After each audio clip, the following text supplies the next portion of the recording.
Olá! Seja bem-vindo ao podcast Camarim ao Avesso. Este é um projeto cultural que tem o intuito de fazer um levantamento do cenário teatral na região sudoeste da Bahia. Como as manifestações teatrais surgiram e se mantêm nessas cidades? Quem está por trás delas? Isso e muito mais você vai descobrir em nossas conversas. Todas as gravações foram feitas virtualmente e isso pode justificar algumas interferências e a qualidade de som, mas nada que te impeça de embarcar nessa experiência conosco. Vamos lá?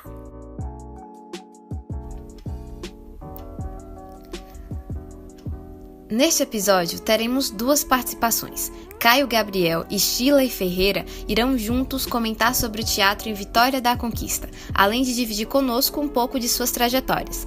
As falas dos nossos convidados serão intercaladas durante o episódio, no intuito de aproximar suas experiências e compreender melhor a potência do teatro nessa cidade. Desejo a todos um ótimo espetáculo!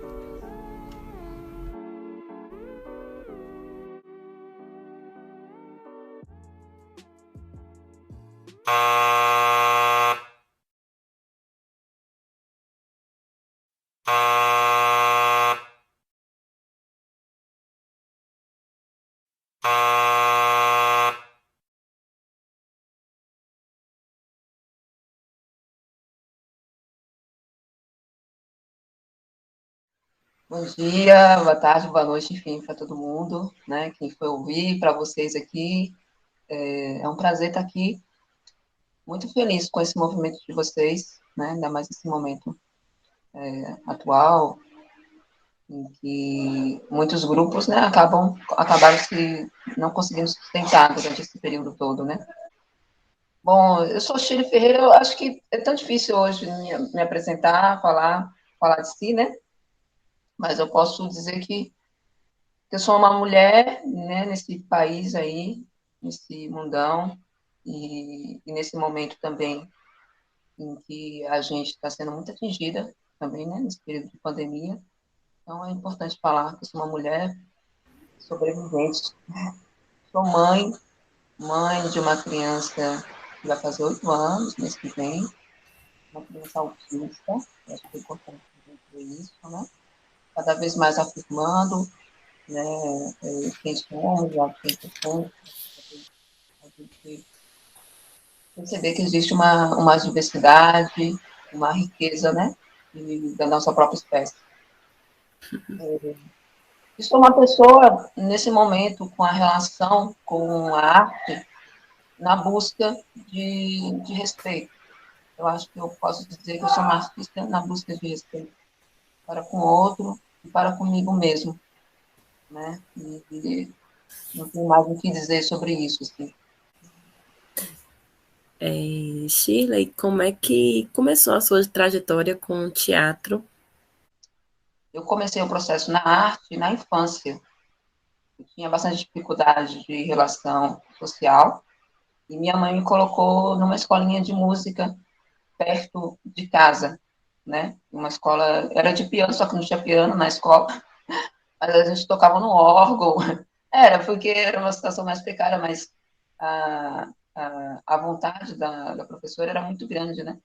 De uma dona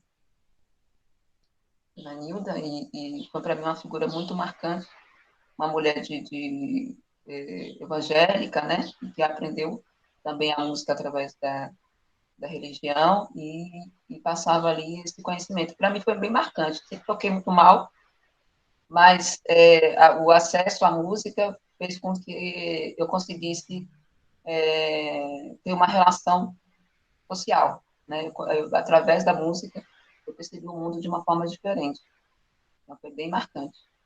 Eu nasci em São Paulo, e na periferia de São Paulo, Zona Sul, lá para o lado de Jardim Ângela, exatamente no Jardim Nakamura. E eu vim para a Bahia aos 15 anos, que era o sonho da minha mãe. Meus pais eram daqui, né, nasceram aqui, e queriam voltar para a terra natal. E eu vim com 15 anos, antes de minha mãe, e fiquei aqui 2 anos e meio morando com minha tia. Nesse morar daqui, né, dessa cidade, foi através da escola que eu conheci o teatro, né? Eu estava no segundo grau na época, e Roberto de Abreu, ele estudava na mesma escola que eu. Roberto de Abreu, que, enfim, é uma figura importante para o teatro aqui da cidade, né? E até do estado, um pesquisador importante nessa área. E a gente era muito jovem, tinha 16 anos, ele tinha 14 anos de idade. E aí ele começou um grupo de teatro na escola, né? Nessa escola, que era uma escola normal. E aí, como eu era muito tímida, ainda que a música tenha me introduzido de uma forma mais próxima com a sociedade, mas ainda era extremamente tímida, né? E ao chegar aqui, eu tive muita dificuldade.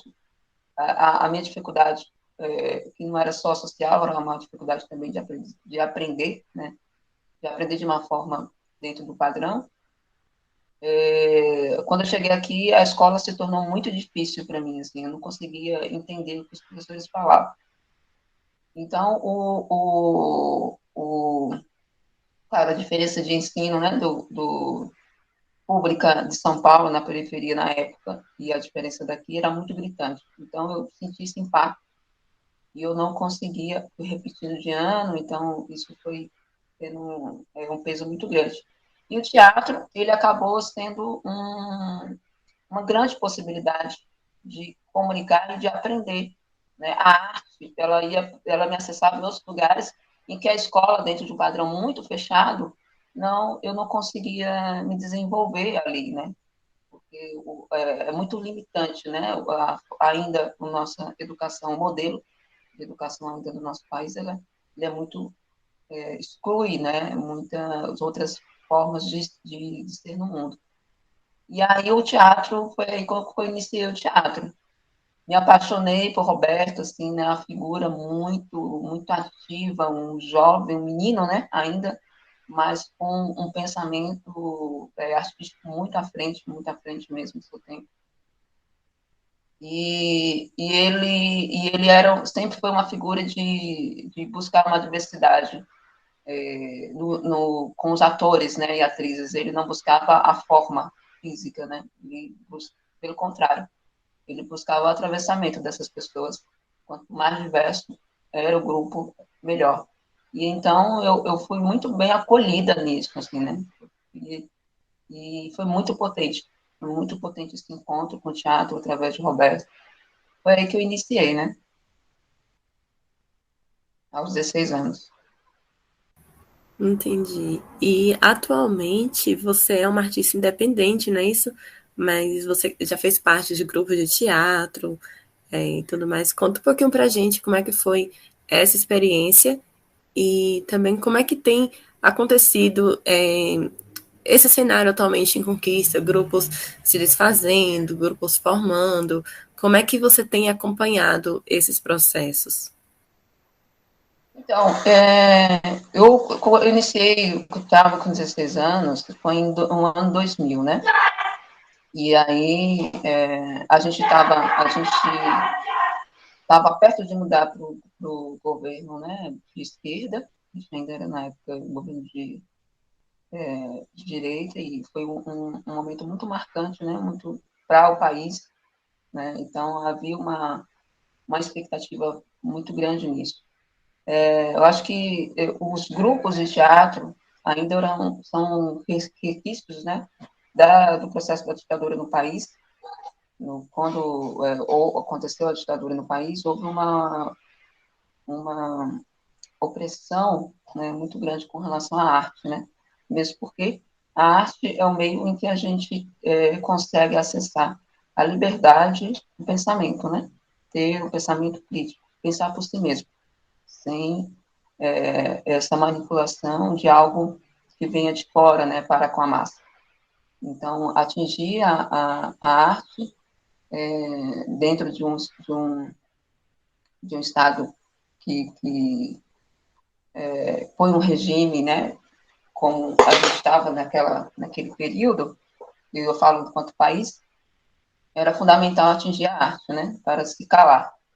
E os grupos, naquela época, as pessoas começaram a criar de uma forma muito mais coletiva, e os grupos se tornaram muito, muito presentes no nosso país, né? E até a forma, na época, de se dirigir, era uma forma também coletiva, né? Era muito mais importante o discurso do que a forma, né? Era um processo de resistência com relação ao coletivo diante daquele regime que o país estava vivendo, né? E aí, nisso, depois de supostamente a ditadura do nosso país ter acabado, ter entrado a democracia, os grupos acabaram dando continuidade. Só que aí eles começaram a ter um movimento muito mais de pesquisa, um movimento de sair de uma direção coletiva e começar a caminhar para uma direção colaborativa, né?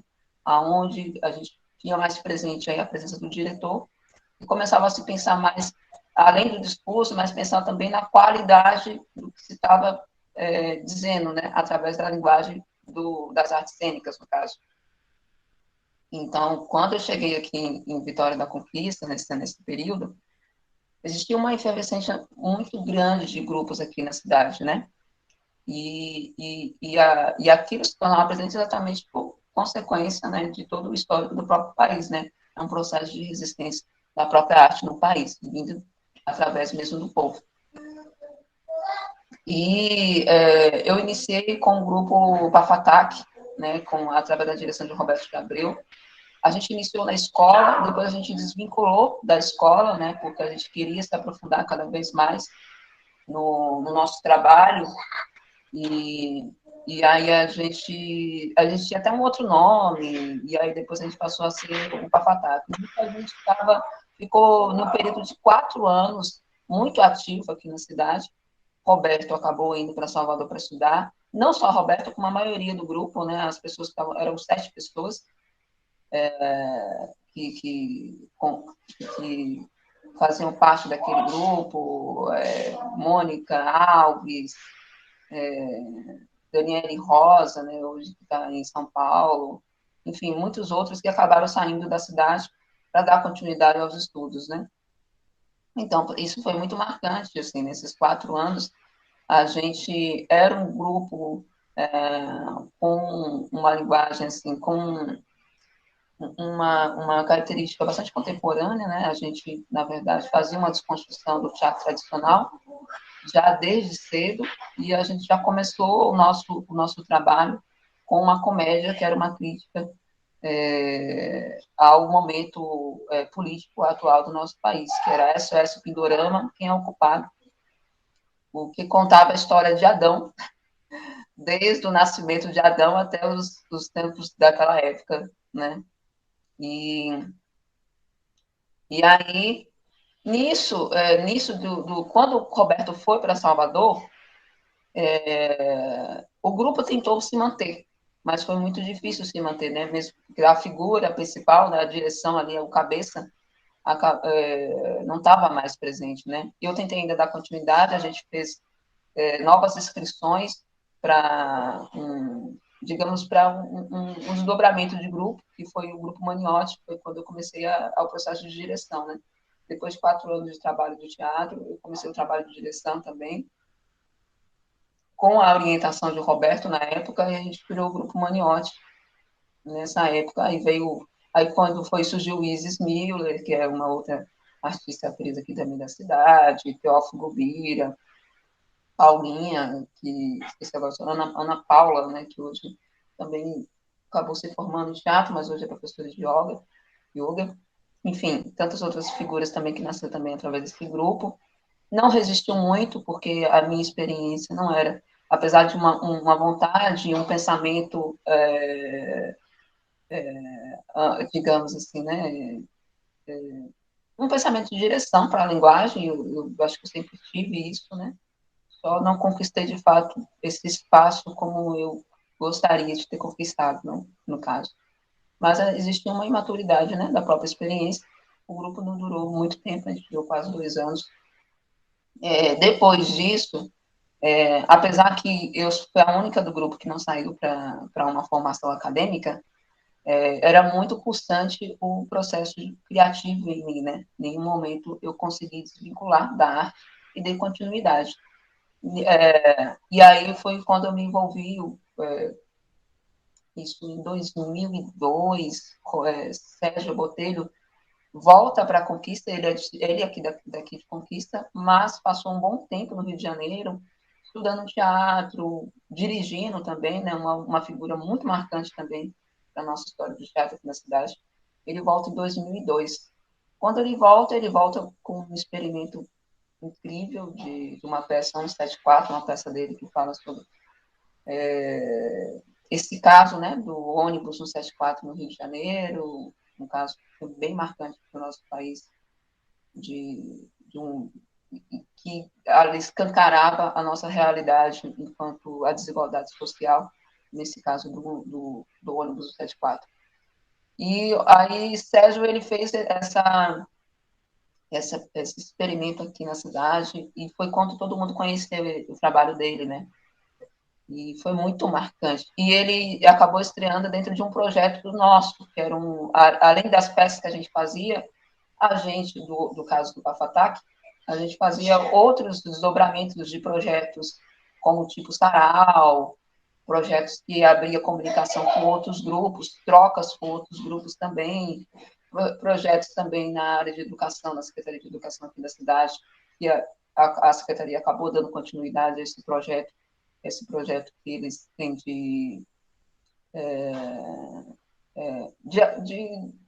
da introdução da arte dentro na sala de aula, né?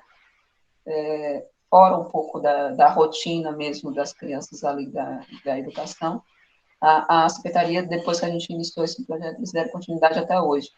O pena, a minha crítica com relação à Secretaria de Educação, é que esse projeto que foi iniciado pelo Grupo Alfatac não se modificou desde lá. Isso há 20 anos atrás, eles continuam com a mesma forma como a gente apresentou para eles. E aí eu quero até usar aqui como crítica, porque o ideal seria uma reciclagem, né? O ideal também seria colocar pessoas de teatro para estar monitorando aulas de teatro na sala de aula, né? E muitas das vezes ele pega pessoas com experiência nenhuma em teatro, para ter contato com teatro com crianças. Eu acho isso muito sério. A gente iniciou na época, a gente fez um projeto, escreveu para eles, e eles não modificaram em 20 anos. Quer dizer, uma coisa são um grupo de jovens naquela época, com toda a dedicação que a gente tinha, obviamente, mas a ideia era reciclar, né? Era ampliar o projeto, melhorar o projeto, dar mais condição para essas pessoas também. E até hoje é o mesmo modelo de aula que a gente apresentou. É a mesma precariedade, sem espaço dentro das escolas, sem uma programação que dê espaço para realmente ter um desenvolvimento dentro das salas de aula com essas crianças. E eu acho, tanto que na época a gente trabalhou 6 meses gratuito para a Secretaria apresentando esse projeto, em troca de alguns apoios que eles nos davam dos espetáculos que a gente circulava na época na cidade, e depois eles passaram a pagar. Eu fiquei mais 6 meses e eu não aguentei, assim, porque eu falei, cara, eu não tenho condição, eu não tenho um preparo para dar com criança, não é dessa forma, de qualquer jeito. Eu lembro que na época a gente entrou, obviamente, para também a gente ganhar o nosso, né? Mas eu não consegui ficar, eu vazei, assim, porque era uma responsabilidade muito grande. E depois de todo. Aí eles, a cada período que passa de governo, eles mudam o nome do projeto, né? Para eles continuarem ter acesso à grana, né? Que vem que vem do Estado, para dar continuidade ao projeto. No entanto, o projeto ele não tem abertura para uma melhoria do projeto, para uma melhoria de trabalho no projeto, em busca de pessoas que têm experiência na área, né? Não de qualquer pessoa, como se fosse uma recreação. Arte não é recreação. E também se pensando, né, que pessoas mudam, então a nossa sociedade muda a todo instante e faz necessário envolver pessoas que estão realmente na área, que têm uma experiência, porque de nada adianta colocar, entender o teatro apenas enquanto recreação. E, infelizmente, é o que a gente vê em nosso cenário, né? Quando diminui a arte dentro do processo de desenvolvimento humano, isso é uma forma de se manter o controle da gente, né? Porque se a gente não tem essa noção que somos potentes no processo, que somos criativos, né? Que a gente que faz a cultura do país, é muito mais fácil deles ter o controle sobre a gente, né? E aí o sistema capitalista ele ganha muito mais força quando a gente não pensa, quando a gente não sabe do que a gente é potente, né? Então, quando até o processo de educação coloca a arte como algo aparentemente inferior, como algo banal, a gente tira esse direito das nossas crianças de um desenvolvimento com mais qualidade, mais saudável, né? De um pensamento mais crítico, né? Porque a arte nos dá autonomia. Me chamo Caio Gabriel, tenho 19 anos e eu comecei a fazer teatro em 2016. Eu tinha 13 para 14 anos. Mas, na verdade, eu acho que minha história com o teatro começou antes de eu começar no teatro, né? Porque antes eu tive a vontade de fazer teatro. E eu lembro, na alfabetização, assim, eu tinha 5 anos, e a professora perguntava: o que é que você vai ser quando você crescer? Aí eu falava: vou ser ator. Eu falava isso. E aí eu cresci, né? E aí eu pesquisava grupos de teatro, alguma escola de teatro para poder fazer. Quem Conquista não achava nada. Isso lá por 2015, mais ou menos. Acho que foi antes da Casa do surgir, antes do teatro vocacional aparecer. E aí eu fingia. Eu lembro que eu fingia que eu estava num grupo de teatro. Aí eu mandava mensagem para minha mãe e falava: não posso fazer isso, cheguei cansado do teatro. E aí, no ano seguinte, foi o ano que eu comecei a fazer teatro. Foi o ano que a Praça Céu foi inaugurada. A Praça Céu fica ali no Alto Marão, eu morava algumas ruas acima. E desde que eu entrei, eu não saí mais. Estou aqui até hoje. E basicamente é isso. Legal, você falou sobre ter dito ainda criança que queria ser ator, né? Na escola. Eu queria que você falasse um pouco mais da onde veio essa vontade, se você teve alguma influência, algum ator, alguma peça, algum filme, algo que te chamou a atenção, para você ter esse desejo de ser ator. Logo quando criança, eu não vou saber te responder. Eu lembro que era uma coisa que eu sempre quis. Era tipo, eu quero isso. Por que eu não sei? Eu acho que eu achei muito na televisão e falava, eu consigo fazer isso, sabe?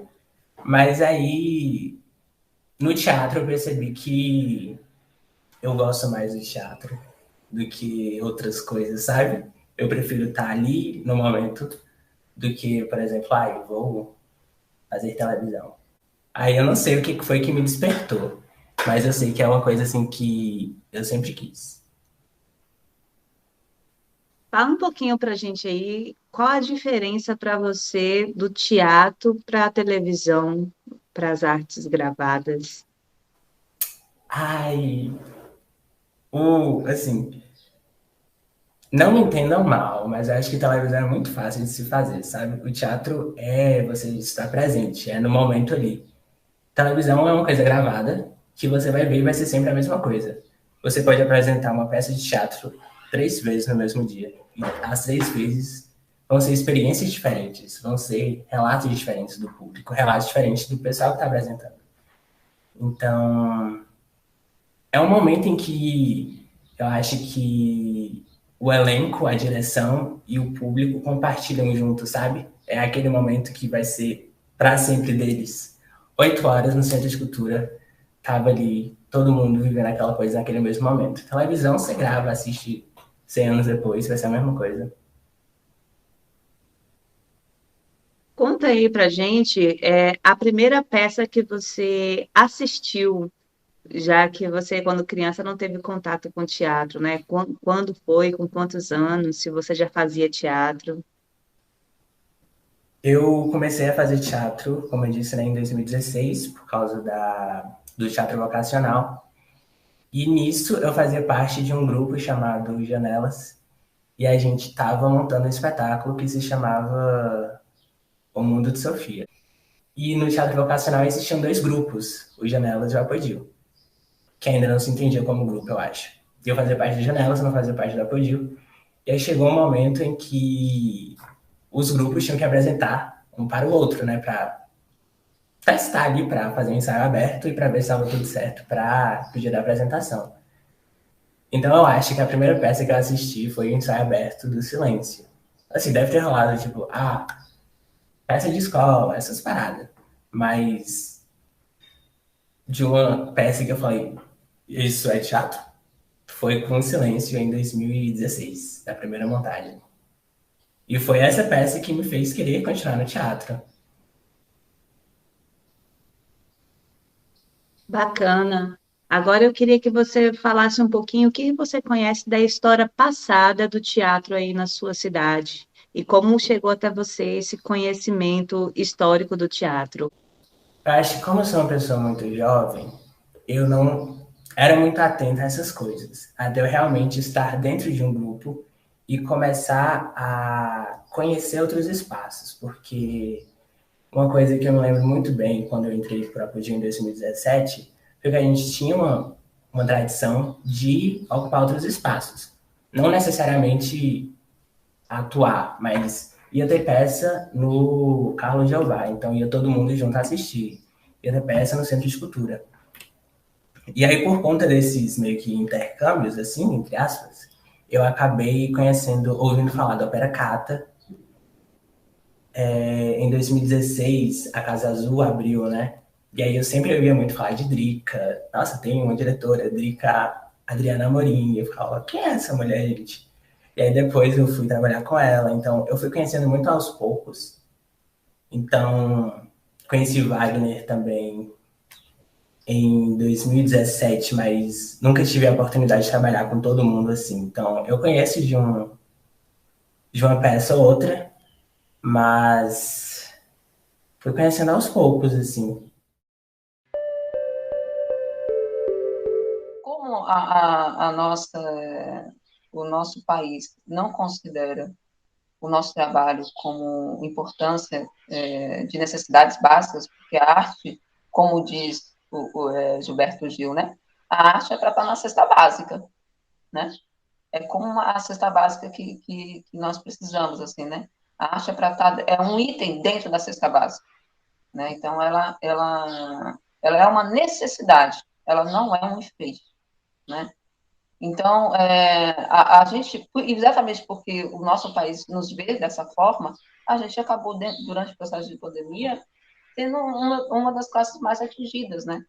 E, no entanto, a mais atingida, e, no entanto, uma das mais importantes para a nossa saúde, porque a gente estava cuidando de uma questão física, né, uma saúde física, mas que automaticamente ela abalava a nossa saúde mental, né, abala a saúde mental do coletivo.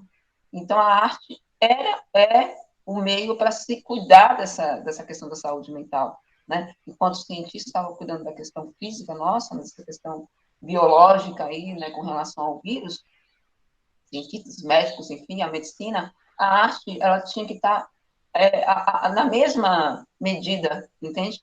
Para a gente estar minimamente saudável. E a gente, naturalmente, foi para esse lugar de consumir mais arte, de ouvir música, de ver vídeo, de começar a produzir em casa, de começar a cozinhar em casa. Quer dizer, a cozinha também é um processo criativo, é também arte de cozinhar. A gente foi indo para outros lugares que são lugares que faz parte da nossa humanidade mesmo, que é criar. A arte estava totalmente presente, né? No entanto, o olhar para o artista ainda no nosso país não foi mudado, mesmo com a gente consumindo e vendo quanto é importante a arte para a gente, né? Por que não foi mudado? Por conta do governo que a gente está atualmente, né? De certa forma, não talvez assim, de forma escancarada, como foi na época da ditadura, mas a gente foi muito massacrado por esse governo, né?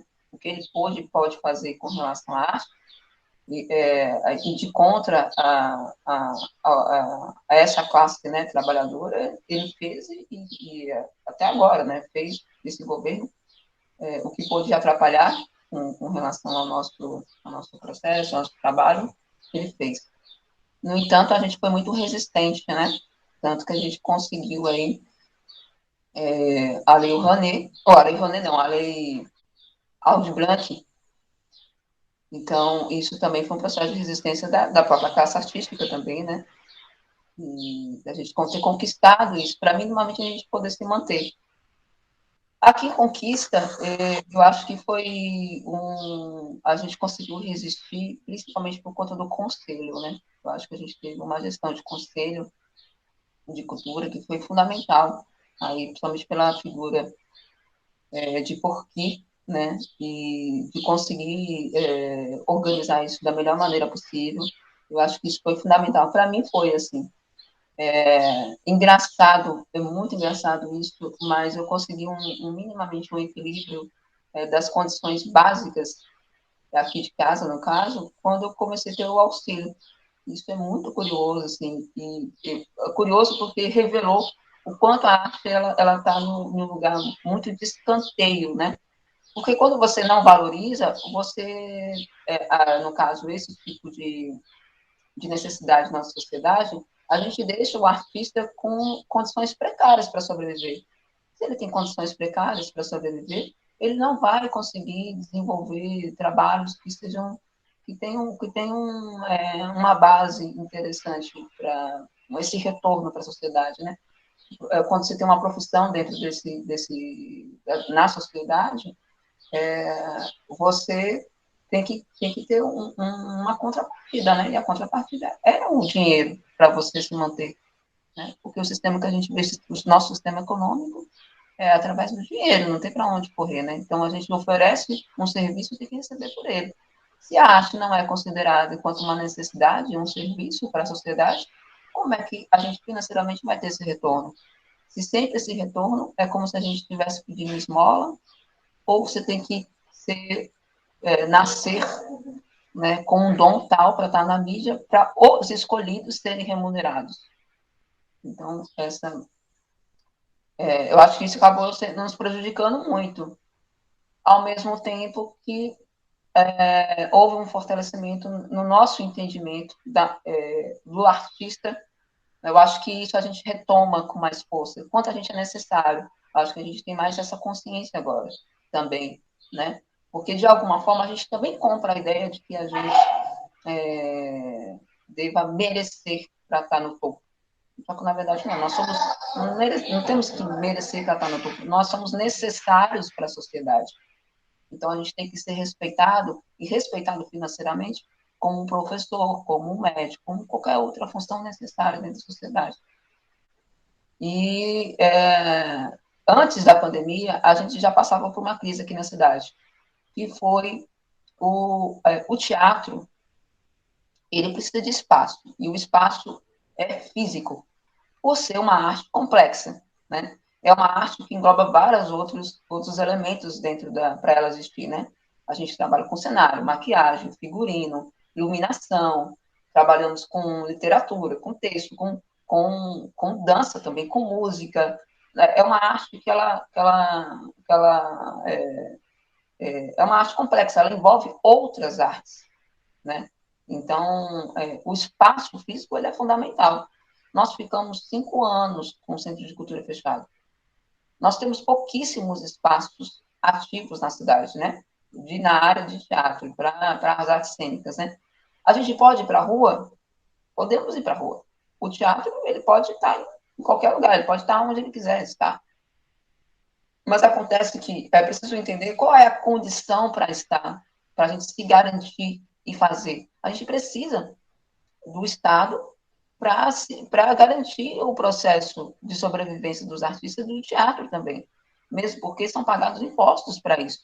E não é um pedir, não é uma esmola, a gente não é que o Estado tem que dar nada, é um direito nosso, é um direito da gente ter espaço para trabalhar, para que a sociedade tenha espaço para se expressar, né? É uma necessidade, não é um pedido, né? Não é, por favor, ninguém está dando nada de graça. Nós pagamos impostos para isso. No entanto, o Centro de Cultura ficou 5 anos fechado. Isso foi trágico, porque o único teatro que a gente tem italiano, né, apesar que a gente não dá para definir direito o Centro de Cultura, mas digamos que é um teatro italiano ali, né? A gente ficou com 5 anos esse espaço fechado, onde também tem uma plateia grande da gente conseguir, né? Nisso, várias peças de fora não puderam vir, peças daqui não puderam continuar, grupos foram se diluindo, porque é muito difícil manter quando você não tem espaço. Nem todo mundo tem espaço dentro de casa. Até nesse período que o próprio Operacata conseguiu, nesse processo, levantar o espaço deles, né, por uma necessidade, porque a cidade em si não abraça, né, isso. E aí a gente tem o Carlos Jová, que é um teatro pequeno, mas é muito específico o tipo do que a gente apresenta ali dentro, entendeu? A gente tem que ter uma diversidade de espaços. Nisso, quando veio a pandemia, a gente já estava em crise. E a gente tinha o que de sobreviventes? O Operacata, que não ficou apenas aqui na cidade, eles, em seu processo de dedicação, de pesquisa, de trabalho de produção, conseguiram levar o seu trabalho e a referência, né, importante para a nossa cidade, para outros estados do nosso país, né? E aí que eles foram conseguindo sobreviver e conseguindo levantar um espaço também para eles. Nós temos a escola Casa Azul, né, que também vindo com a presença de Adriana, que também nasceu aqui na cidade, estudou, passou muito tempo fora. Quando ela volta como professora na UESB, funda esse espaço, né, consegue se manter por ser um espaço particular, né, onde consegue cobrar ali para conseguir se manter. Então, a gente vê que é preciso, quanto à questão financeira e a questão do espaço físico, ela é fundamental para sobreviver. Porque não tem como você tirar da onde você achar que só artista é aquele que pode pagar do bolso. Os artistas que permanecem vivos na nossa cidade são pessoas que, de alguma forma, elas têm alguma condição financeira para isso. Os que não conseguiram, não é porque eles não tinham capacidade, é porque a situação que encontram financeira dessas pessoas, a situação de classe social dessas pessoas, se torna impossível da gente continuar. Porque o artista, ele come, ele se alimenta. Incrível, né? Isso, mas é verdade. A gente se alimenta de comida, a gente paga água, paga luz, nós temos filhos, a gente é como qualquer outro profissional. Se não tem um retorno financeiro, se não vem do pai, da mãe, da herança do diabo a 4, vai vir da onde? Tem que vir do trabalho. Uma coisa que foi fundamental para mim no meu processo de me reconhecer artista nesse país foi a chegada de Gabriel aqui em Conquista. Foi quando eu comecei a me identificar uma outra pessoa, sabe? De alguma forma, reencontrar o meu lugar na sociedade. Eu falei, não, mas de onde eu vim? Quando ela veio e colocava de forma presente da onde ela veio, eu falei, cara, eu vim desse lugar também. Quer dizer, que situação, como é que entender isso? Aí foi quando eu comecei isso em um processo muito mais íntimo. Lembro que Roberto conheceu o trabalho de Gabriela antes dela chegar aqui em Conquista, né? Ela ainda estava na cidade dela, e ele foi um jurado dentro de um projeto que ela estava fazendo. E ele foi muito atravessado pela direção dela, né? Pelo grupo, na época. Acho que era Trampos e Barrancos, eu acho, o grupo, não lembro muito bem. E ele falou de um espetáculo, de uma peça maravilhosa, contava a história de 2 mulheres. E ele foi muito assim, e eu fiquei muito instigada, né? Tempo depois, eu fui conhecer, através do grupo Estrabuz, que vieram muitas pessoas a trabalhar também no grupo. Na época, a gente fez um espetáculo dirigido por Paulo Thiago, que era um elenco incrível, maravilhoso, grande, e muitos dessas pessoas, desses artistas do grupo de Gabriela, estavam fazendo parte desse elenco, né? Foi quando eu fui me aproximando mais e conhecendo a figura. Aí, poxa, eu tenho uma admiração demais pela história dessa mulher, sabe? Pela potência dela. Não que eu não tenha críticas, eu acho que a gente tem também. E isso é também saudável, né?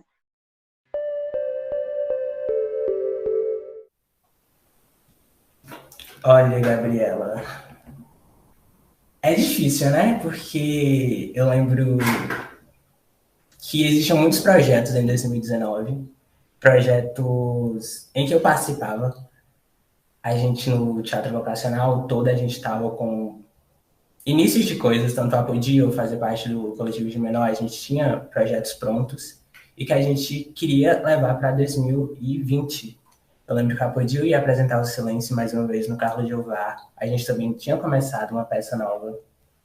Então, acho que o pessoal do coletivo POC também ia apresentar. Então, tava tudo, vem aí, vai acontecer. Só que ninguém esperava a pandemia, né? Então, todo mundo parou.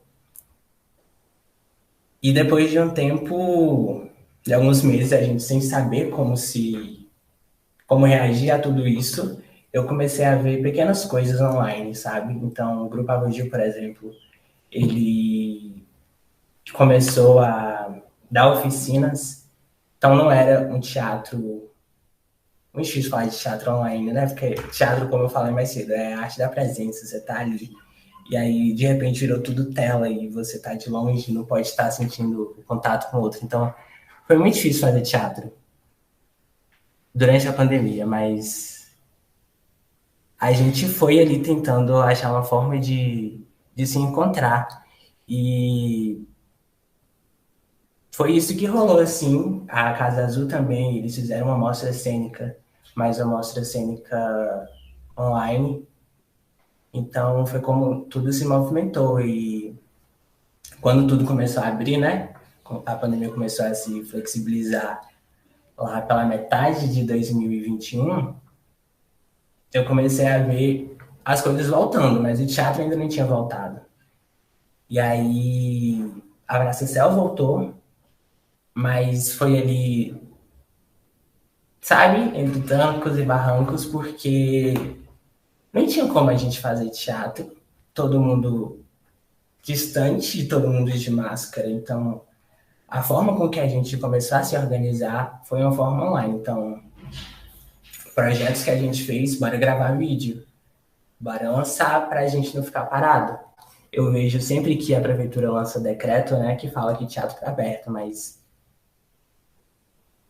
não sei se as pessoas iriam agora. E também não tem um apoio para isso, sabe? Não tem local aberto. Recentemente estavam querendo fechar o Carlos Jeová. Então, quando a gente voltar, o que vai ter para a gente ocupar? A Praça Céu está fechada. Falam que é para reforma. E a gente já ouviu esse papo de reforma. E nisso o Centro de Cultura ficou anos fechado. Então, é um período muito incerto para a gente, sabe? Fala um pouco mais sobre essa questão dos espaços aí na cidade de Vitória da Conquista. Como é que está a situação dos espaços? Se você puder elencar para a gente. O Centro de Cultura, ele voltou a funcionar recentemente, mas eu não vi nenhuma peça teatral, capacidade reduzida. O que eu vi foi uma orquestra apresentando, e foi isso. O Carlos Jeová, que fica no centro da cidade, ele estava fechado, e aí tem o mercado de artesanato do lado, né? E a prefeitura queria demolir o espaço. Não faz nenhum ano que Carlos Jeová morreu.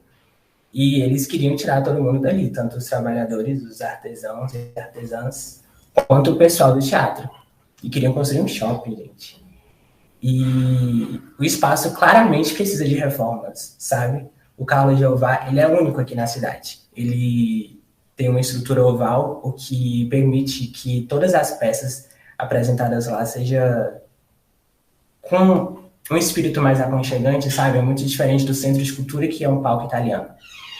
Então, Carlos Jeová precisa de reparação na iluminação, precisa de uma sinalização. Você passa, tem um quadrado preto gigante, você não sabe o que é.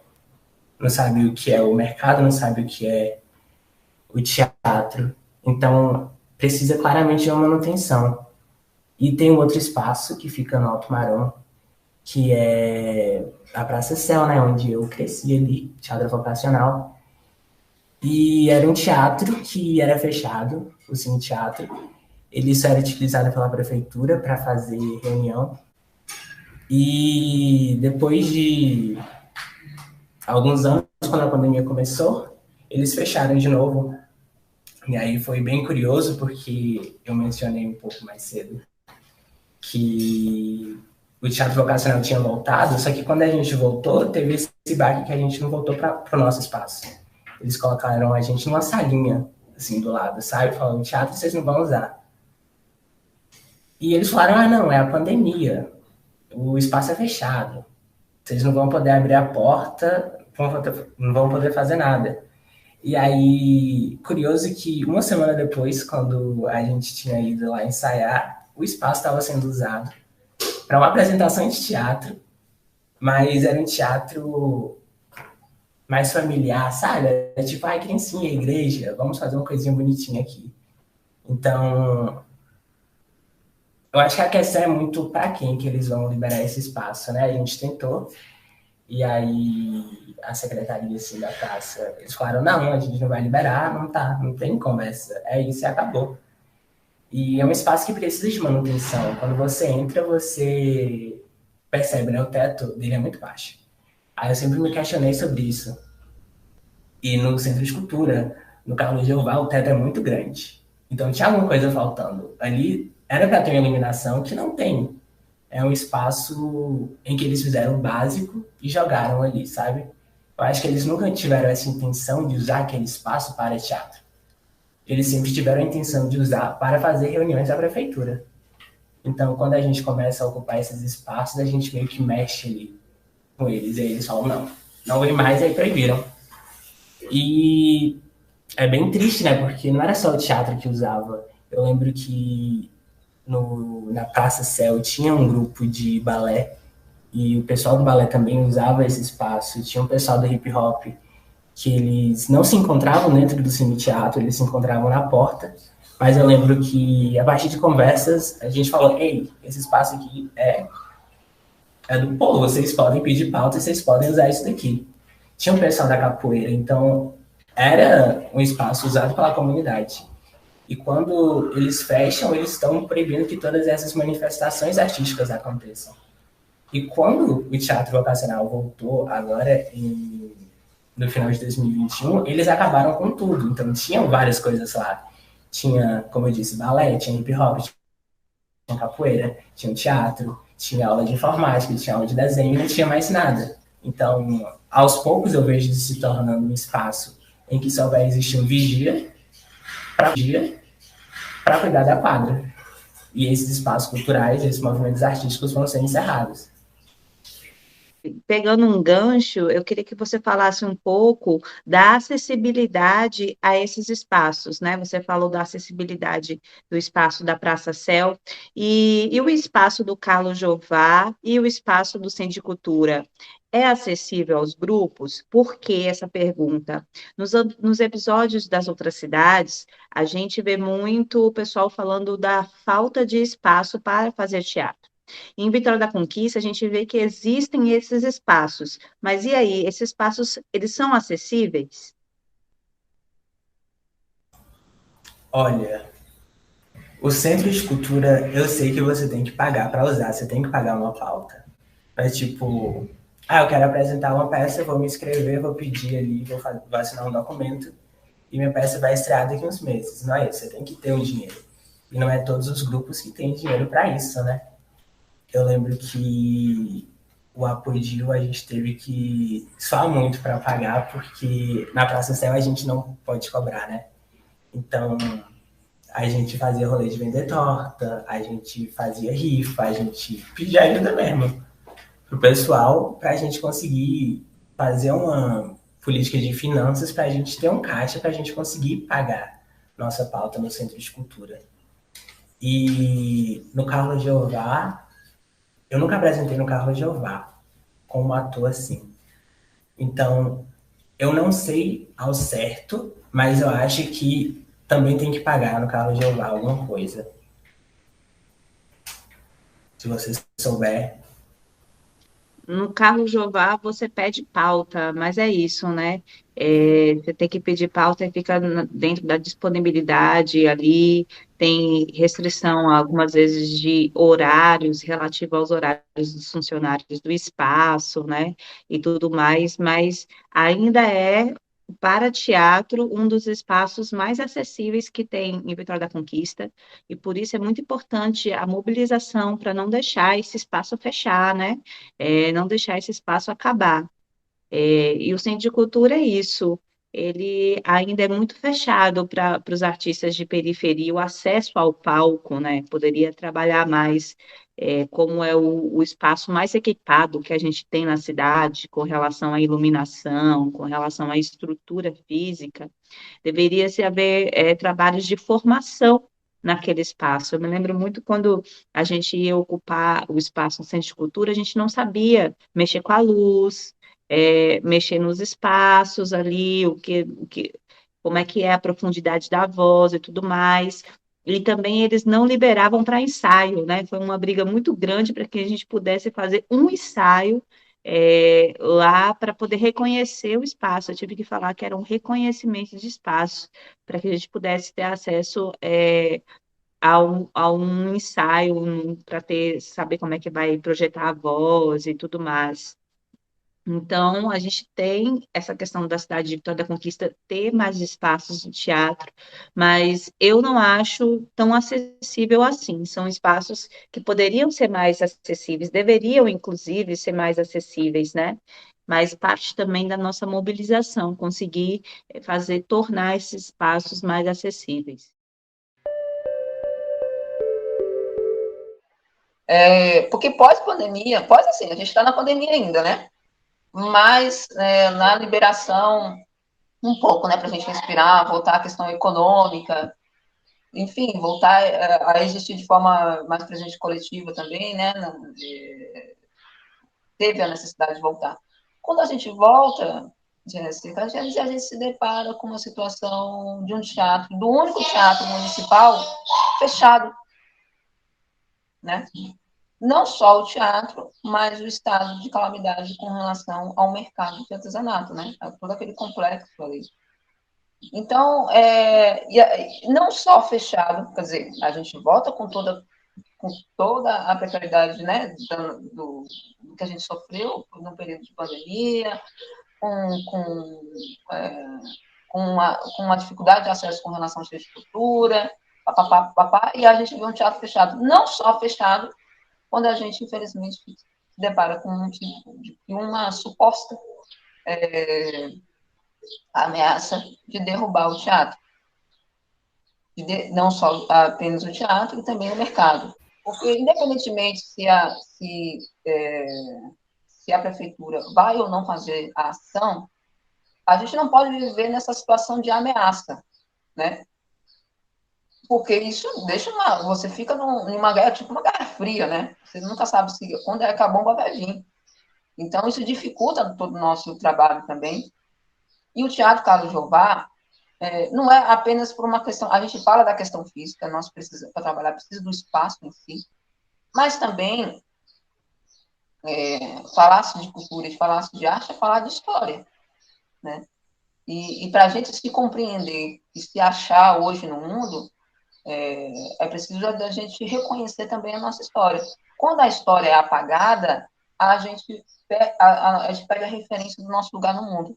A gente fica assim, mas se eu não sei de onde eu vim, quem sou? Quem são os meus? Né? A gente fica muito... E aí, dentro ainda de um sistema capitalista, a gente vai ficar preso ao agora.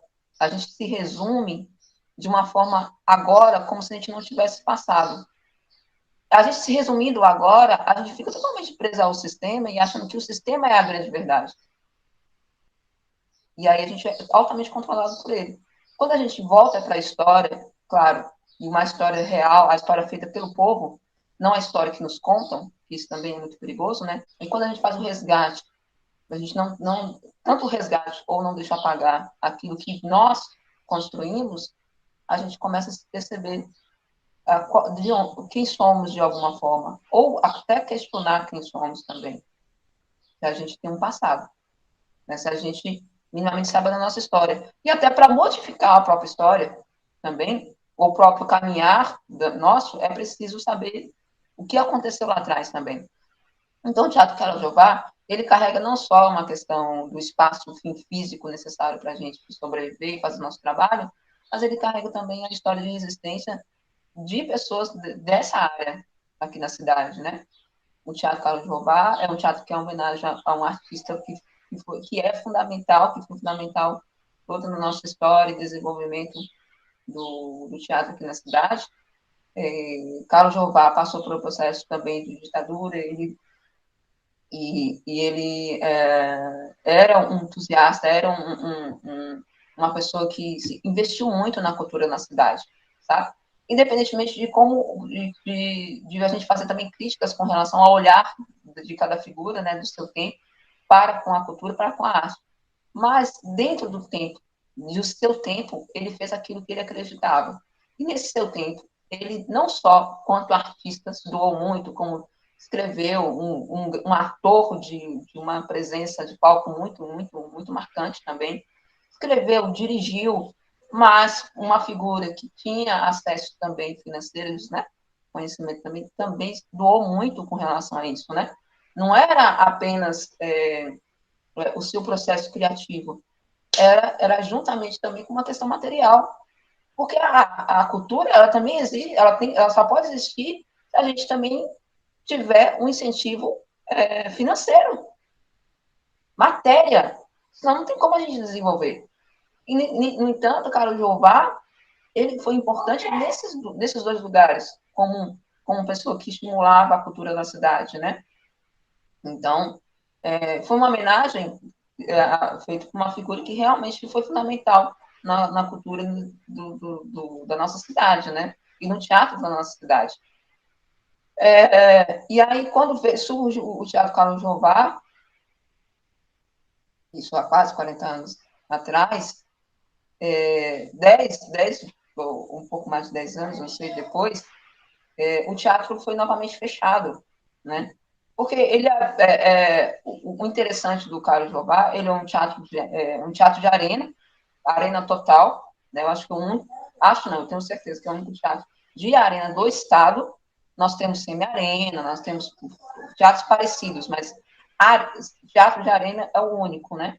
E ele também se compara ao teatro de bolso, por conta do tamanho. O teatro de bolso é um teatro pequenininho também, que poucas pessoas, bem intimista, só que dentro ele é de bolso, mas mais em formato de teatro italiano, assim, né? Modelo italiano. Mas esse, no caso, que é o teatro de arena, né?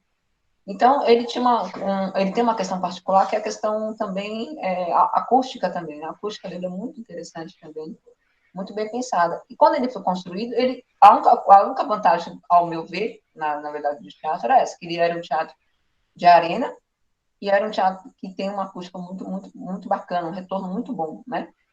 Também. E aí, depois, só que ele era no cimento, não tinha se investido em iluminação, era ainda precário. E aí, quando se fechou, na época também, o grupo, que era muito ativo, que era o Pafatac, né, como eu falei para vocês, a gente faz um movimento um movimento também político, cultural, para retomar o teatro. Né? A gente faz ocupa, né, o espaço, literalmente, entra, mora, vive, come, dorme, cria, produz dentro do espaço. Fomos parar no gabinete do prefeito da época, Raimundo, e através desse movimento a gente conseguiu uma reforma. E aí o teatro reabriu. Sem contar também que a localização do espaço, né, do teatro é um teatro que é central e é de acesso à população, de fácil acesso. Eu lembro que meu primeiro contato que eu tive com o teatro foi no Carlos Jeová. Minha mãe, que na época não dispunhava de meios para arcar com gastos para a gente relacionar à cultura. E sempre tinha algumas peças, algumas coisas lá no Teatro Carlos Jeová, e uma que eu tenho assim, eu não sei, não lembro o nome, mas eu tenho uma memória viva, sabe? De a gente indo até o teatro, ela levando eu e minha irmã pequenas. E de uma possibilidade de outras pessoas terem acesso ao teatro, né? Porque isso, quando a gente pensa no centro de cultura, ele é importante, sem dúvida nenhuma. No entanto, infelizmente, a gente sabe que tem acesso ao centro de cultura, pode pagar um ingresso de 20, 30 reais, 40 reais, são pessoas que têm outra condição. Porque, assim, você vai para o centro de cultura, não dá para ser, quase não dá para ir de ônibus, as pessoas vão de carro, porque de noite a peça, não sei o que lá, mas lá, aquela dificuldade toda, né? Aí você tem que pagar o ingresso, e aí você vai enfrentar a fila, e aí o lanche que você não tem que pagar para o seu filho e tal. O Carlos Jeová, ele é mais democrático nesse sentido, assim, sabe? A gente tem muito mais acesso, assim, muitas vezes o ingresso, ou é um projeto, muitas das vezes, que não cobra, muitas vezes acontece isso, ou o ingresso também é de um valor mais acessível, sabe? É R$ 5, é R$ 10, né? E isso se torna muito mais, dá mais possibilidade de a gente acessar. O Carlos Jeová só não foi mais acessado porque ele é muito pouco divulgado. As pessoas não sabem da existência dele, não tem uma placa, né? Não se fala, por isso que dá a importância da história, por isso que é importante valorizar os espaços culturais no nosso cidade, para que as pessoas que moram na cidade possam saber que aquele espaço é delas. E também, não só isso, assim, além do público em si, de uma diversidade maior de público, né, que o Carlos Jeová abraça, também o Carlos Jeová abraça uma diversidade maior de artistas. Por quê? O Centro de Cultura acaba sendo restringindo a quem consegue um projeto tal, ou a quem tem condição de... Porque a gente paga pauta no Centro de Cultura, né? Para pagar a pauta, você tem que ter um número X de público para você conseguir pagar a pauta. Tem um gasto. Quer dizer, nem todos os grupos, nem todos os artistas não conseguem acessar ali. No Carlos Jeová, a gente consegue a pauta através da Secretaria de Cultura da cidade, em que a gente não paga, porque a manutenção do espaço é paga pelos nossos impostos. E aí a gente tem uma democracia, mais democrático no sentido também dos artistas também acessarem mais esse espaço também, uma diversidade, né, maior assim com relação aos artistas que podem acessar, e não só de teatro, né, como também de outras linguagens, né, de música, de dança, do próprio teatro em si, de cursos, né, que já aconteceram ali, oficinas também que já aconteceram ali. Então, é importante que a gente saiba da existência dele, da importância de se falar da existência dele, da história desse teatro, né? E, o processo, e da existência e resistência dos artistas em manter esse teatro. E tanto que a gente volta a fazer esse movimento através do Grupo Apogeu, no caso, né, que faz essa provocação muito importante, que a gente volta de novo a resistir para que o teatro se mantenha em pé, né? Tanto que a prefeitura nos deu um retorno de que não vai derrubar, mas ainda não deu também nenhuma garantia, ainda não temos uma garantia de reforma, não só do teatro, mas do mercado, de todo o complexo ali, né? Um pensamento mais voltado também a algum tipo de projeto que amplie, né? O desenvolvimento, enfim, o acesso a esse espaço, a esse complexo, né, cultural ali. E para você, Shirley, como é que está sendo, ou também quais são as dificuldades que você tem enfrentado em ser uma artista, né, em uma área específica, e também quanto multiartista aqui na cidade de Vitória da Conquista? Engraçado você falar do multiartista, né? O multiartista, ele nasce por uma necessidade. Ele não é, de fato, uma escolha. Uma necessidade, quer dizer, algo que acaba se desenvolvendo exatamente pelo olhar que eu acabo tendo de direção, né? Porque aí, né, se você tem no olhar de direção, vai para todas as outras questões, né? Você vai pensar na luz, você vai pensar no cenário, vai pensar no texto, você vai pensar no desenvolvimento dos atores, né? Então, você volta para todas as outras áreas. na necessidade, exatamente pela dificuldade financeira de viver apenas como atriz. Apenas não, porque ser um ator e ser uma atriz é muita coisa, gente. É muita coisa, é muito estudo, é muito trabalho. Sim. Então, no retorno financeiro não vem, né? Não dá para, infelizmente, você só atuar. Você vai ter que fazer outras coisas, né? E através dos grupos, porque os grupos de teatro existiram tanto no país? Numa época bem crucial, e foi de muita resistência, né? Porque a gente teve que aprender a trabalhar em coletivo. E trabalhar em coletivo não é pensar apenas na função. Ah, não, estou fazendo a minha função e sei lá, o resto. Trabalhar em coletivo é entender que todas as peças ali dentro do conjunto são fundamentais para o processo de continuidade. Então, a gente vai ter que respeitar o espaço do outro, entender o espaço do outro, e, se necessário, for fazer o que o outro faz para que a coisa possa desenrolar. E aí, foi dentro desse processo de necessidade, de sobrevivência dos grupos quais eu trabalhei, que eu fui me enveredando para as outras áreas, né? Seja na área de direção de arte, que é pensar em figurino, cenário, papapá, seja na preparação dos atores, porque eu fui sempre eu gosto de fazer, mas também gosto muito de assistir, né? Então, para mim, um bom ator, uma boa atriz, ela aprende muito mais assistindo do que fazendo, né? Ver o outro, assistir o outro, né? Ver o processo de desenvolvimento dessa outra figura, né? Isso é muito alimento para quem também está em cena, né?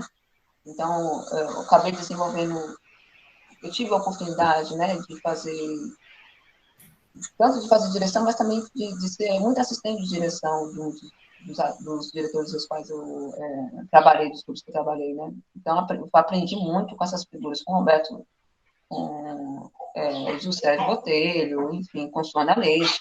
Aprendi muito tendo contato ali, vendo essas pessoas dirigirem e podendo aprender com eles ali. E a preparação do ator, para mim, é uma coisa muito massa. Estou extremamente apaixonada por isso. E aí a gente acaba indo por essa necessidade dessas outras áreas para suprir financeiramente. Mas é também apaixonante, sabe? Não só a necessidade, mas é também... Porque, para mim, o que eu quero é contar a história. Se eu estou fazendo o papel principal, ou se eu estou varrendo um palco que vai ser contada a história, não faz muita diferença, entendeu? Não é a posição, para mim, que faz a diferença. É o contar, contribuir para contar, para provocar esse pensamento, né?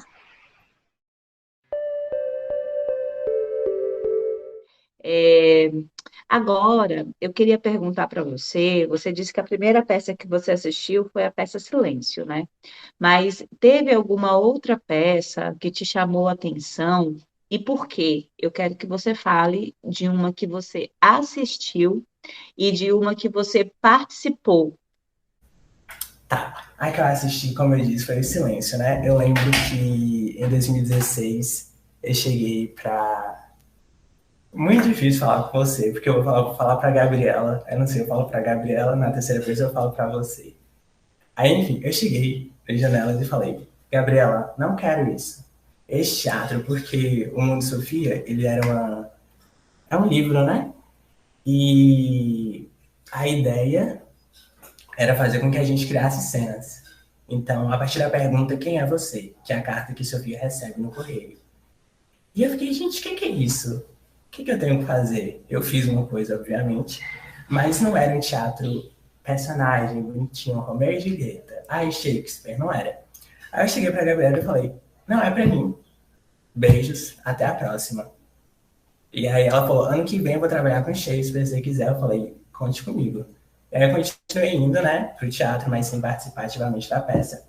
Até que um dia, foi o dia que eu citei mais cedo, que tinha que apresentar um grupo pro outro, né? Aí o Janelas apresentou bonitinho, e aí do nada eu podia apresentar. E quando eu entro na sala, tava um escuro, a gente não tinha iluminação, como eu disse, né? Aí a gente só tinha uma luzinha, sabe aquela luz de abajur? Aquilo na parede, iluminando a sala toda. Aí só tinha uma luz daquela, as cadeiras todas espalhadas, de um jeito muito aleatório, e um monte de adolescente grudado na parede. Eu fiquei, gente, que algazarra é essa? Aí eu sentei numa cadeira, aí do nada começou alguém, eu via o mundo. Aí vinha alguém de outro lugar e continuava. Aí todo mundo começava a sair. Aí começava a cantar, aí gritava, aí batia, aí me mordia, falava coisa no meu ouvido. E eu tinha que virar para assistir a peça, não era um palco italiano que eu ficava parado assistindo. Acontecia uma coisa aqui à minha direita, eu virava uma coisa lá atrás, vi um menino apontando pro teto, falando uma coisa nada a ver. E aí eu ficava, gente, eu gostei. E aí eu saí do teatro falando, meu Deus, é isso aqui. Não sei o que foi, mas é isso. E aí foi ali que eu saí e falei, eu vou entrar nesse grupo e eu vou fazer essa peça. Spoiler, eu fiz essa peça. E aí foi a que mais me marcou. Eu digo isso porque não é que eu não gosto, mas no ano seguinte eu trabalhei peça, personagem, criação, e é chato pra caralho pra mim.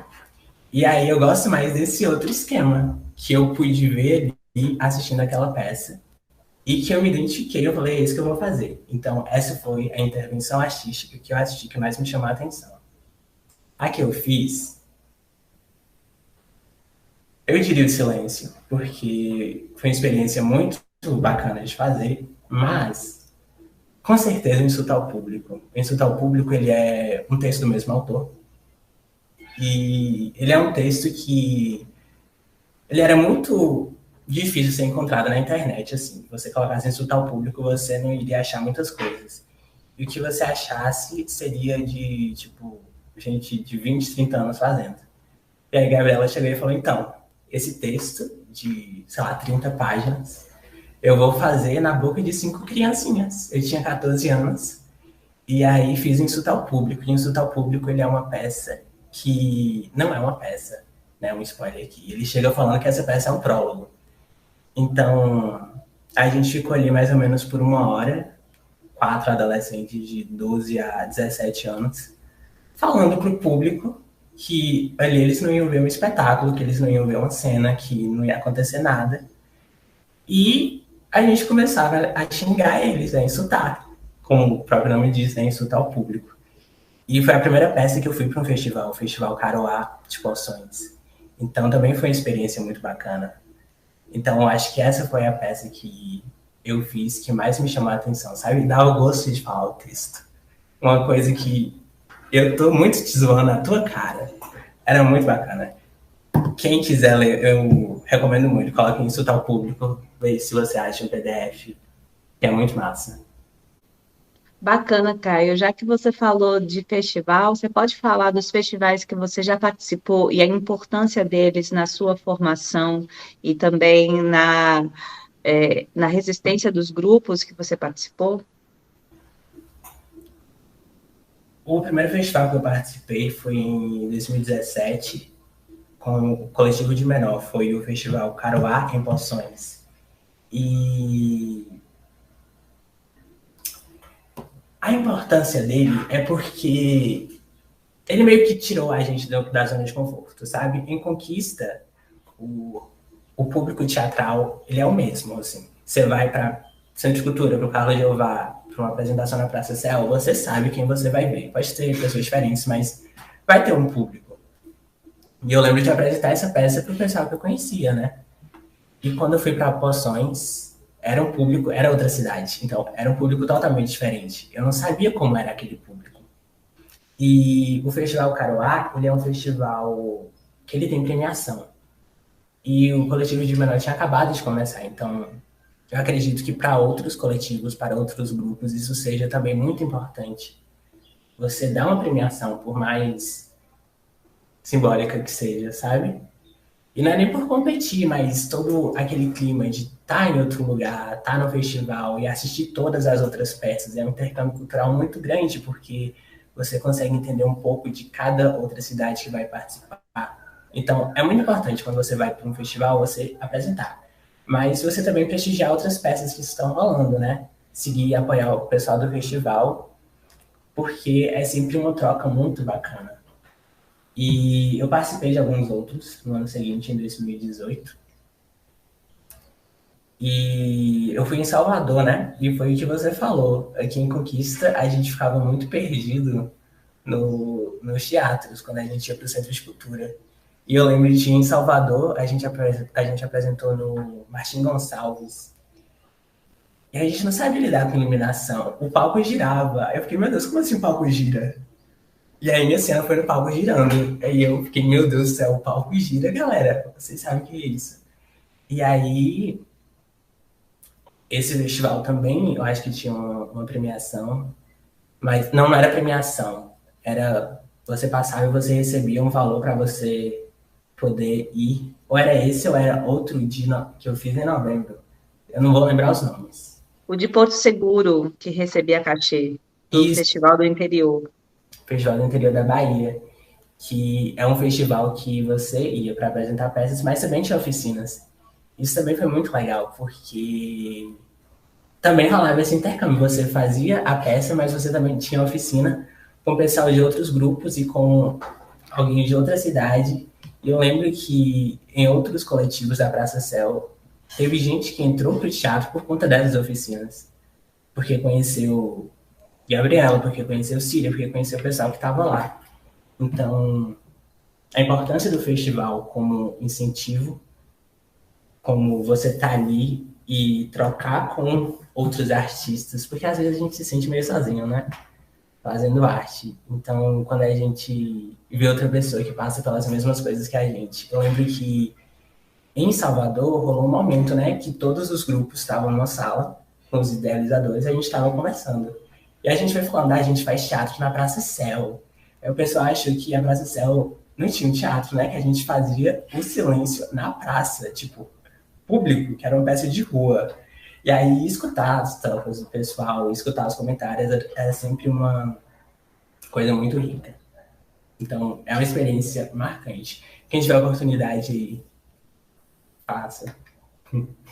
Estamos aí, né, esperando esse momento de pandemia passar para que a gente possa voltar a ter os festivais presenciais. Como você falou, essa troca é muito importante. E agora chegou o momento mais esperado do nosso podcast, aonde você é convidado a participar com alguma intervenção artística, alguma performance, sinta à vontade. Bom, eu vou ler um texto de Sérgio Antunes, um texto que eu gosto bastante. E é isso. Não quero o céu de ontem, nem o céu de amanhã. Eu sou isto, e a vida é agora. O tempo me alcança e a vida me vive. Jamais fugir, jamais fechar. Jamais a nostalgia do passado, jamais a impaciência do futuro. Nem saudade, nem utopismo. Nascer em cada manhã. Ser em mim, sorrir em cada sorriso. Morrer em todo adeus. Amar o presente e viver minha vida. Qualquer que ela seja. Cidadão do agora. Saber ser autêntico. Pertencer infinitamente. Ou inexistir. De Sérgio Antunes.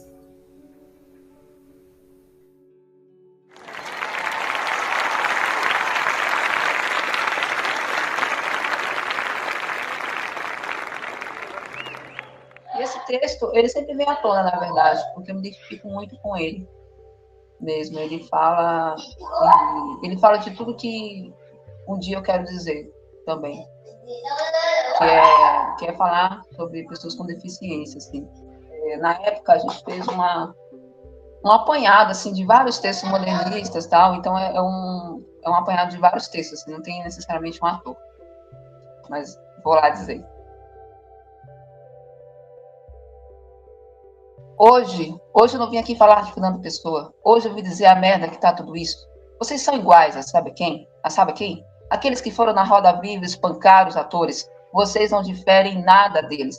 Mas é essa juventude que diz que quer tomar o poder? É a mesma juventude que vai sempre matar o amanhã, o velhote inimigo que morreu ontem. Se vocês forem em política como são em estética, estamos feitos. Deus está solto, mas nós estamos presos. Me dê um beijo, meu amor. Eles estão nos esperando. Os automóveis ardem em chamas. Derrubar as prateleiras, estantes, livros. É proibido proibir. Proibido proibir. Chega. Não me queira converter à convicção. Eu sou lúcido. Não me pegue pelo braço, eu sou normal, padronizado, disse lúcido. Vão para os diabos sem mim, ou me deixe só para os diabos. Mas que mal fiz aos deuses todos? Eu começo a me conhecer? Não existo. Sou um intervalo em que desejo ser e as pessoas me fizeram? Fora isso, eu sou doido, com todo o direito de ser. Com todo o direito de ser. Vocês estão me ouvindo? Estão me ouvindo? Deus, não me mate. Não me mate.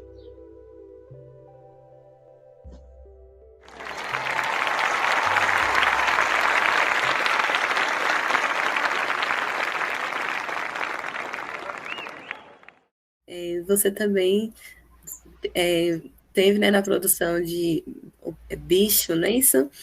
E trazendo aqui um pouquinho, conta aqui pra gente como é que foi essa experiência e aproveita que o encaixe perfeito também para falar um pouquinho sobre a obra ou produção, ou você enquanto as 1001 formas de ser artista. Conta aqui pra gente o que mais te chamou a atenção e o que te marcou durante todo esse momento, o que tem te marcado. E nós temos aqui, recentemente, né, o curso de cinema da UESB. E por que eu estou falando isso? Para chegar até no Bicho, para chegar nessas outras quadras que elas namoram com o teatro, né? Elas se aproximam e também se alimentam do teatro, né? Porque não acho, no caso, o audiovisual, o cinema, enfim. O surgimento desse curso, com o desdobramento das pessoas que iam se formando, isso começa a se ampliar a questão do mercado nessa área, né? No entanto, o curso de cinema aqui da cidade soma muito, obviamente, abre-se um outro mercado, mas com relação ao ator, à atriz, né, é ainda um processo de se aprender muito. E o teatro, de alguma forma, dá para o cinema isso que falta ali nesse sentido, sabe? Só que o Bicho, a primeira proposta, era um ensaio fotográfico, entendeu? Em que eu pudesse falar sobre a violência obstétrica. E, infelizmente, acabei vivenciando isso. E por eu ter a oportunidade de ser artista, a arte, para mim, é uma forma de usar para questionar a minha sociedade e conseguir viver de forma minimamente saudável, né? Pelas agressões vividas pela própria sociedade. Então, o Bicho é um grito, foi um grito necessário. Não que eu não tenha gritado no momento das dores ali, física e tudo, mas um grito que eu queria que a sociedade ouvisse, né? Porque não sou a única, infelizmente. Quem dera que fosse o único caso. Mas, infelizmente, acontece e acontece de forma muito presente ainda, e é muito difícil lidar. E eu vivia com uma relação de culpa por não poder conseguir dizer, ao mesmo tempo de querer me curar daquele trauma, e a arte me traz essa possibilidade. E aí eu faço novamente essa proposta para a Daniela e falo, vamos fazer um vídeo, vamos fazer um outro curta. E aí vamos fazer. Quando veio a primeira proposta, a primeira oportunidade do edital, a gente fez, que foram vários outros curtas. Dentro desses curtas veio o Bicho. O meu trabalho de direção, de ator, ele tem muito mergulho. Poucas pessoas aceitam. Uma porque eu não tenho um reconhecimento no meu currículo de formação. Isso pesa bastante, uma formação acadêmica. E não foi não foi uma escolha, como muitas pessoas acham que eu escolhi não fazer. Foi realmente uma dificuldade. Não consegui acessar até, não consegui chegar nesse lugar. Nunca não queria. Seria muito mais fácil. Toda a experiência que eu tenho, se eu tivesse uma formação, eu estaria sobrevivendo, me alimentando e podendo produzir, continuando continuidade à pesquisa, como tantos outros artistas. Era o mínimo que eu deveria estar fazendo, com respeito a mim mesmo e à sociedade. Não é uma escolha. Não foi uma escolha. E aí, muitas das vezes, as pessoas têm dificuldade de aceitar minhas propostas, porque são propostas que vão em um mergulho mais profundo, assim, na direção do ator, né, da atriz. E requer uma abertura, né? É difícil realmente, assim, porque você quer um tempo, requer uma abertura psíquica, e é difícil também lidar. E aí eu fui me usando mesmo enquanto intérprete, né? E aí foi quando eu caí na performance. Eu falei, não, já que eu não estou conseguindo, por outras questões, de acessar as pessoas para poder elas, de repente, aceitar a minha proposta, não que minha proposta seja massa, mas que, de repente, uma abertura para desenvolver alguma coisa, eu mesmo vou fazer comigo mesmo. Aí eu comecei a fazer e cheguei até o bicho. Quando eu cheguei no bicho, eu tive a oportunidade e algumas figuras nesse caminho me aceitaram, né? Como o Ricardo no primeiro filme, como a minha parceira nesse filme do bicho, que é Noiane, né? Noi, maravilhosa, assim, uma mãe, é mãe também, sabe? E poder dividir a cena com ela foi fundamental, assim, porque não é só a qualidade do trabalho da pessoa, sabe? É uma questão, a performance, ela sai desse lugar apenas do trabalho. Ela vai para o atravessamento do indivíduo. Então, você não dá para ficar apenas no fazer bem feito ou mal feito. Não é essa a ideia, entendeu? Tem que ter um atravessamento, o discurso tem que atravessar a pessoa. E isso acaba sendo o ponto mais importante do que o resultado estético disso, entende? Então, ela abraçou de uma forma muito generosa, assim, e foi um acolhimento e que eu não tive que não pude ter durante o processo de parto com meu filho. E esse acolhimento, além dela aceitar a minha proposta, ela me acolheu enquanto pessoa que pariu nessa condição. Então, assim, foi bem... para mim, fazer o bicho foi um processo de cura também, minha, enquanto mulher e agredida nesse lugar, e ao mesmo tempo conseguindo colocar a discussão à frente, né? Somar para tantas outras pessoas que discutem sobre isso. Não sou a única a lutar por isso, né? Por um impacto mais humanizado, né? Isso já é um movimento ali muito mais amplo, muitas outras pessoas. A ideia é somar a esse movimento, né? E a arte é muito potente por isso, porque ela nos permite acessar as pessoas por outras vias, para além do que é padrão. Eu acho que a pandemia pegou todo mundo de surpresa, né? E a gente nunca recebeu muito com teatro. Eu falo isso porque eu comecei a fazer teatro muito jovem e sempre foi uma obrigação para mim. Mas é um pouco difícil você ter isso levado a sério por outras pessoas quando você não recebe nada, sabe? Para fazer teatro.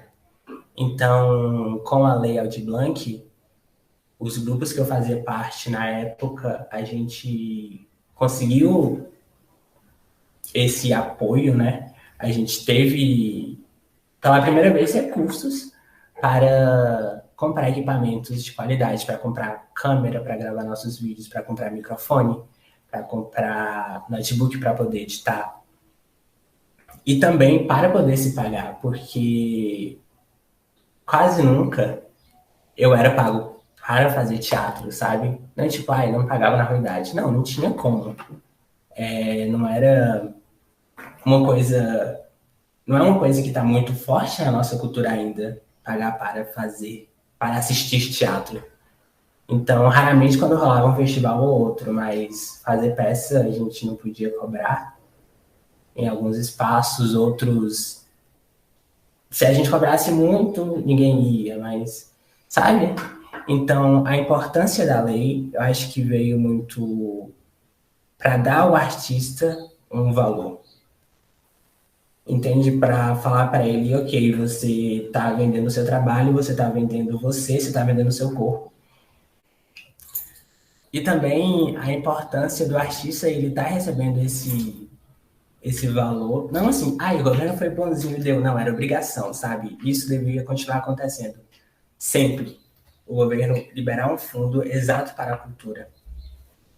E não só para, tipo, cidades como Salvador, cidades como Conquista. Conquista é uma cidade relativamente grande. Mas existe teatro em várias outras cidades da Bahia, cidades menores. Então, que não tem teatro, que não tem um espaço, então, mas que existe gente interessada lá. Eu achei muito bacana a ideia desse podcast, porque eu acredito que outras pessoas de cidades menores vão poder falar sobre isso. Legal, Caio. Fala para mim agora um pouco sobre as suas projeções para o futuro do teatro na sua cidade e o seu futuro no teatro. Futuro no teatro na minha cidade. Eu não faço a menor ideia, pra ser sincero, porque acho que é muito isso, sabe? É um momento muito incerto.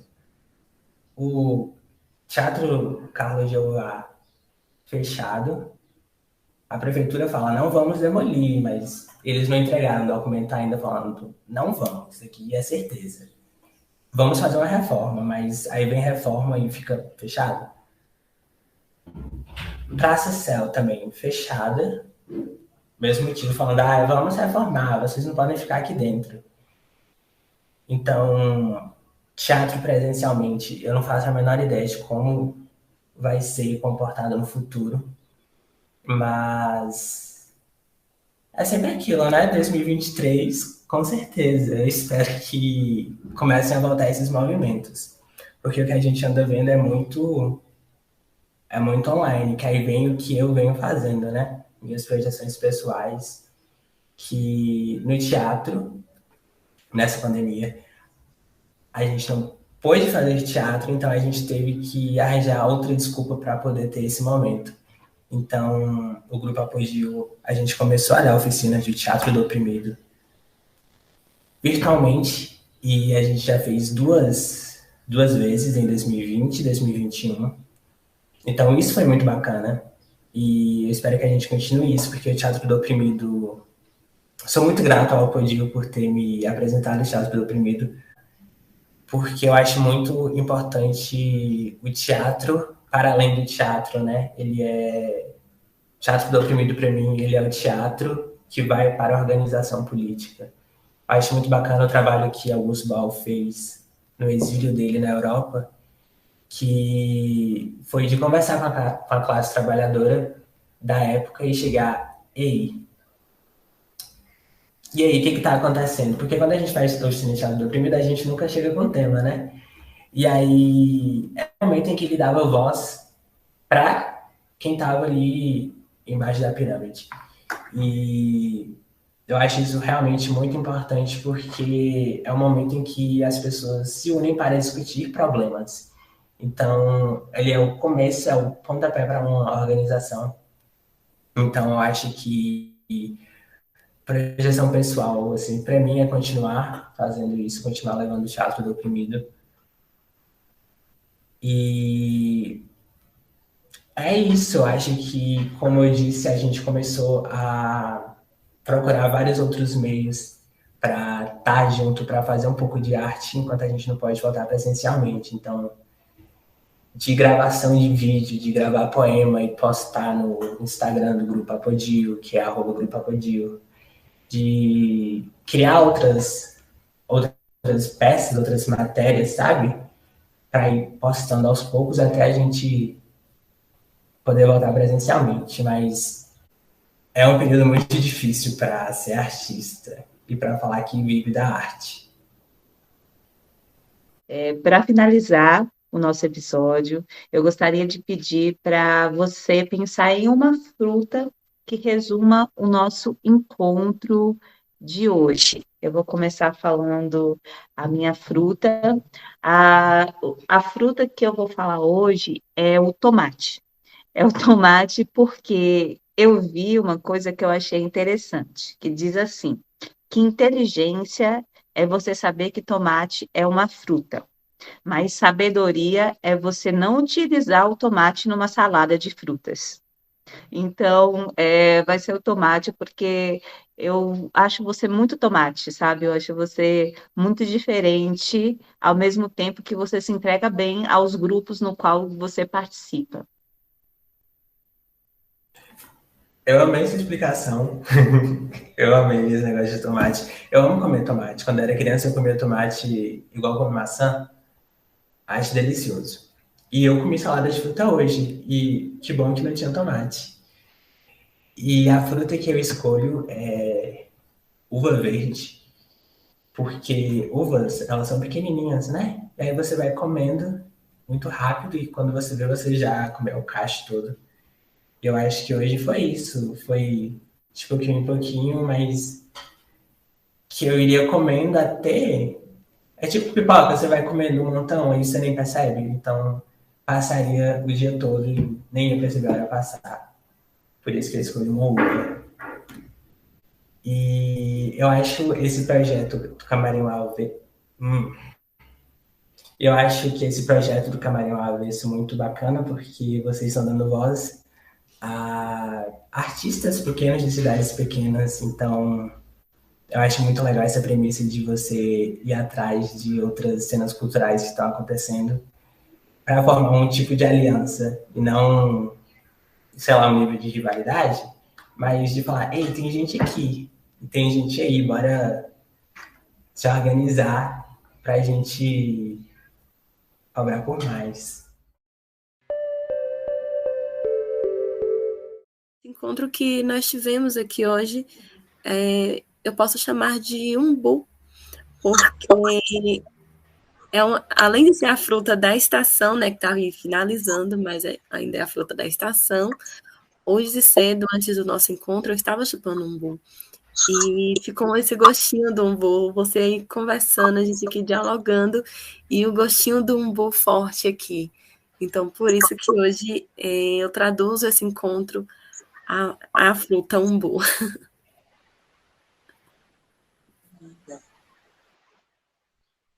Estou muito feliz. Eu agradeço muito pelo espaço, de verdade, mesmo. Eu quero dizer que é muito importante o movimento de vocês. Eu vou falar morango, sabe? Porque ontem eu tive uma notícia, e eu que estava falando hoje da juventude, né? Falando de vocês, eu falei da juventude agora, por conta que a gente está perdendo uma jovem na minha família, né? E aí eu quero um morango para dar um pouquinho de doce mesmo, entendeu?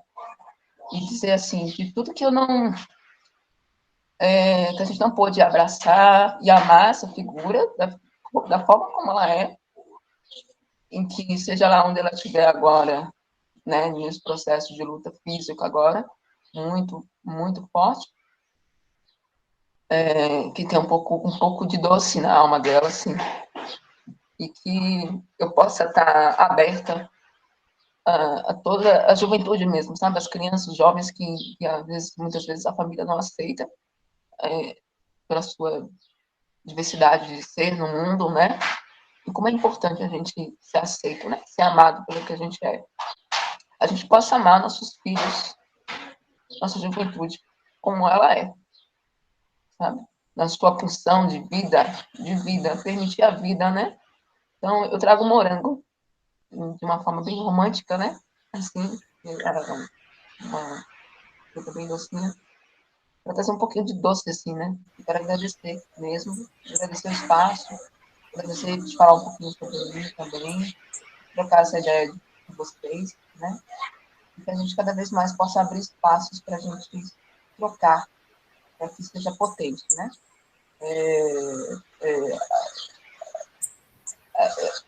eu penso que a vida de cada um é apenas uma passagem e que a gente dá continuidade à vida que está no mundo, sabe? Ou à vida da nossa espécie no mundo. É um fragmento de algo que é múltiplo, que é coletivo, digamos assim, né? A minha existência não termina apenas na minha história, né? A minha existência está ligada à existência de tantas outras pessoas. E que a gente dê espaço para que a arte pulse, é necessário.